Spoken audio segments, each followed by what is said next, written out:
अस्सलामुअलैकुम, बोल news headquarter से खुशामदीद। मैं हूँ सैयद रजी। मैं हूँ सहरेश जुहेब और मैं हूँ बुशरा हक। हेडलाइंस आप जान चुके हैं। इस बुलेटिन में सब आपको बताएंगे। सबसे पहले आपको खबर देंगे, अफगानिस्तान में तालिबान हुकूमत को तस्लीम करने के सिवा कोई और ऑप्शन नहीं रहा। अफगानिस्तान के मामले पर सब ममालिक के साथ मिलकर मुश्तरका इक़दाम करना चाहते हैं। अफगानिस्तान में जामे हुकूमत होनी चाहिए। हम तमाम इलाकाई ममालिक से मुशावरत कर रहे हैं। अफगान हुकूमत जितनी मजबूत होगी उतना इस बात का इम्कान कम होगा कि TTP, दाइश और बलोच दहशतगर्द तंजीमें वहाँ से ऑपरेट कर सकें। यकीन है कि अफगान सरजमीन पाकिस्तान के खिलाफ इस्तेमाल नहीं होगी। वज़ीर-ए-आज़म इमरान खान का फ्रांसीसी जरीदे को इंटरव्यू, कहा अफगान बैरूनी मुदाखलत से नफरत करते हैं, आप इन्हें मजबूर नहीं कर सकते। आलमी बरादरी को अफगान अवाम के लिए किरदार अदा करना होगा। पाकिस्तान अफगानिस्तान का मुआशी बोझ तनहा नहीं उठा सकता। अब भारत से पड़ोसियों जैसे ताल्लुकात चाहते हैं। बातचीत के लिए कश्मीर पर किया गया एकतरफा इक़दाम वापस लेना होगा। इसके बगैर भारत से बात करना कश्मीर से गद्दारी होगी। भारतीय हुकूमत का नज़रिया ही नफरत का है। सिंकियोंग चीन का हिस्सा है। कश्मीर कभी भारत का हिस्सा नहीं रहा। अक़वाम मुत्तहिदा की करारदादें मौजूद हैं।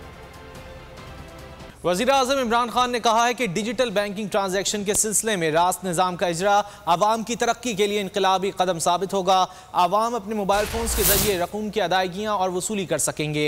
इफ्तिताही तकरीब से खिताब में उनका कहना था कि रास्त निज़ाम एहसास प्रोग्राम के लिए भी मुआविन साबित होगा। आम अफराद अपनी रकूम के लिए बैंकों के चक्कर लगाने से बच जाएंगे। उनका मज़ीद कहना था कि दुनिया में महंगाई की वजह कोरोना वबा है। टैक्स की अदायगियाँ मुल्क की मईशत के लिए अहम है। पाकिस्तान में 22 करोड़ में से 20 लाख अफराद टैक्स देते हैं। हमने मालदार अफराद का डेटा हासिल कर लिया है। और PTI के रहनुमा फैसल वाउडा ने अपनी नाअहली का फैसला इस्लामाबाद हाई कोर्ट में चैलेंज कर दिया। दरख्वास्त में ये मौक़िफ़ अपनाया गया कि इलेक्शन कमीशन नाअहली का फैसला देने का मजाजी नहीं, इसलिए इस फैसले की कोई कानूनी हैसियत नहीं, इसे कलअदम करार दिया जाए।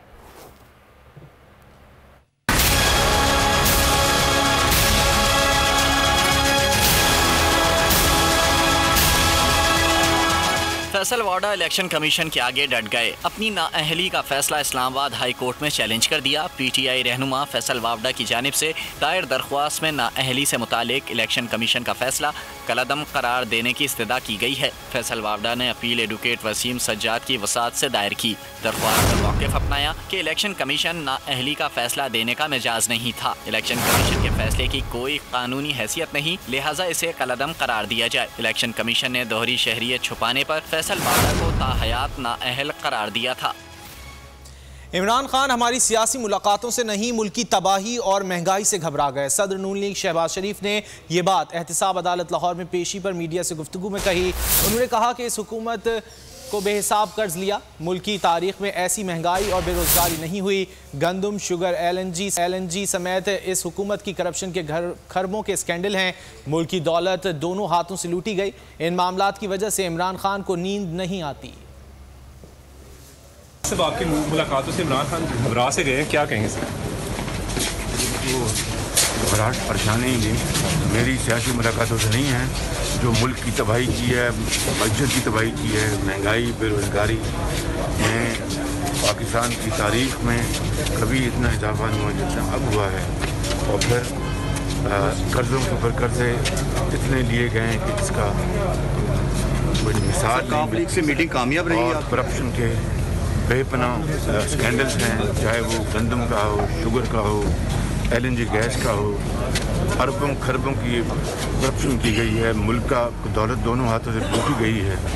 ये है वो वाक़यात जिससे वो उनको नींद नहीं है। इत्तेहादियों ने कह दिया कि वो रियासत के साथ हैं और रियासत हुकूमत के साथ है। हुकूमत टेलीफोन कॉल्स पर खड़ी है। जिस दिन कॉल्स बंद होंगी उसी दिन अदम एतमाद हो जाएगा। मुस्लिम लीग नून के रहनुमा शाहिद खाकान अब्बासी की इस्लामाबाद में मीडिया से गुफ्तगू, कहा कि FIA ने ट्वीट करने पर नून लीग के वर्कर को गिरफ्तार कर लिया। अब मुल्क में ट्वीट करना भी जुर्म बन गया।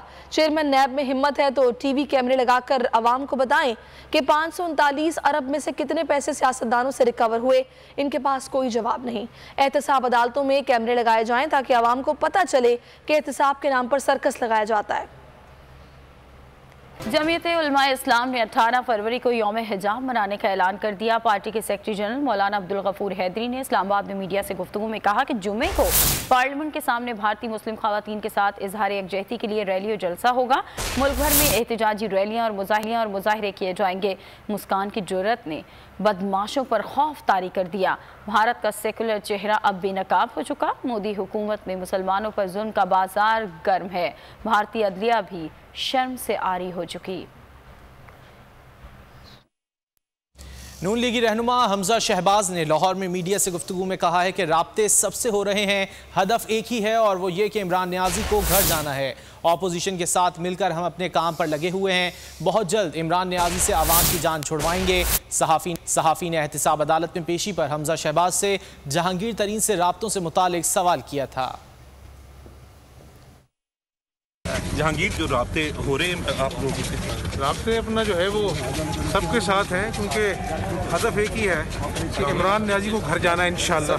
जहांगीर के साथ हमायत का ऐलान किया है, जबकि दूसरी जानिब मोहन सलाही ने कह दिया है कि हम जो है PTI के साथ हैं।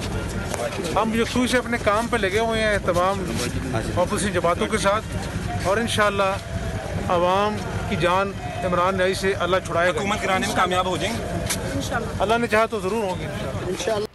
चेयरमैन नैब की ज़ेर सदारत एग्जीक्यूटिव बोर्ड का इजलास जारी है। इजलास में मुख्तलिफ इन्वेस्टिगेशंस और रेफरेंसेस की मंजूरी का इम्कान है। इजलास से गुफ्तगू करते हुए चेयरमैन नैब जावेद इकबाल ने कहा कि नैब एहतिसाब सबके लिए की पॉलिसी पर अमल कर रहा है। गुज़श्ता 4 साल में बड़ी मछलियों को बुलाया जिनका सोचकर कोई बुला नहीं सकता था। एहतिसाब अदालतों ने 1405 मुलजिमान को सजा सुनाई। 4 बरस में 539 अरब रुपए रिकवर किए, जो बड़ी कामयाबी है। सब्सक्राइब करें और बेल दबाएं ताकि कोई खबर रह न जाए।